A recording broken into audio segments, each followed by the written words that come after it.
राजा युधिष्ठिर ने कहा, भगवान, जिस व्रत के करने से पत्नी पति से वियुक्त ना हो और अंत में शिव लोक में निवास करे तथा जन्मांतर में भी विधवा ना हो, ऐसे व्रत का आप वर्णन करें।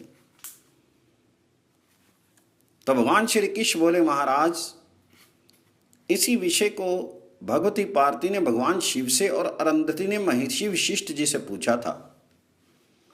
उन लोगों ने जो कहा वही आपको सुनाता हूं।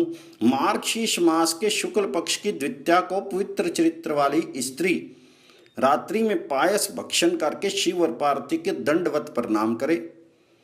तृतीया तिथि में प्रातः गूलर की दातुन से दंत धावन कर स्नान करे। शाली चावल के चूर्ण से शिव और पार्वती की प्रतिमा बनाए। उन्हें एक उत्तम पात्र में स्थापित करके विधि पूर्वक उनका पूजन करे।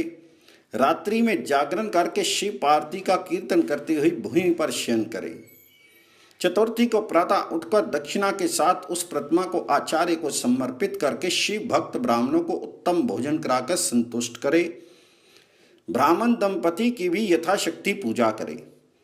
इस प्रकार प्रति मास व्रत एवं पूजन करना चाहिए। 12 महीनों में क्रमशः शिव पार्वती की इन नामों से पूजा करनी चाहिए।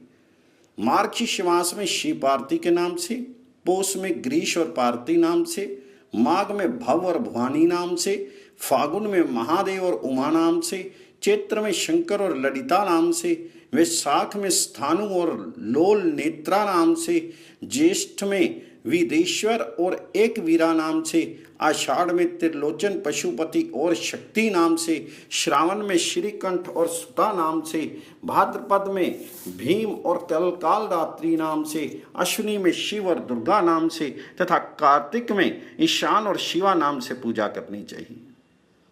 12 महीनों में भगवान शिव एवं पार्वती की प्रसन्नता के लिए क्रमशः नीलकमल, कनेर, बेलपत्र, पलाश, कुब्ज, मल्लिका, पाडर, श्वेत कमल, कदम, तगर, द्रोण तथा मालती, इन पुष्पों से पूजा करनी चाहिए।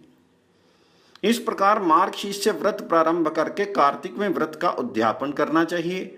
उद्यापन में स्वर्ण कमल, 2 वस्त्र, ध्वजा, दीपक और विविध नैवेद्य शिव को अर्पित करके आरती करनी चाहिए और 12 ब्राह्मण युगल का यथाशक्ति पूजन करके स्वर्ण में शिव पार्वती की मूर्ति बनवाकर उन्हें ताम्रपत्र में स्थापित करके उसी पात्र में 64 मोती, 64 मूंगा, 64 पुखराज रखकर उस पात्र को वस्त्र से ढककर आचार्य को समर्पित करना चाहिए।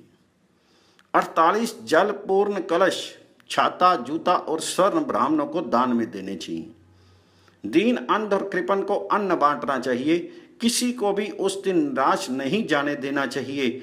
यदि इतनी शक्ति ना हो तो कुछ कम करें, किंतु वित्त शाठ्य ना करें। इस व्रत के करने से रूप, सौभाग्य, धन, आयु, पुत्र और शिवलोक की प्राप्ति होती है तथा इष्ट जनों से कभी वियोग नहीं होता है।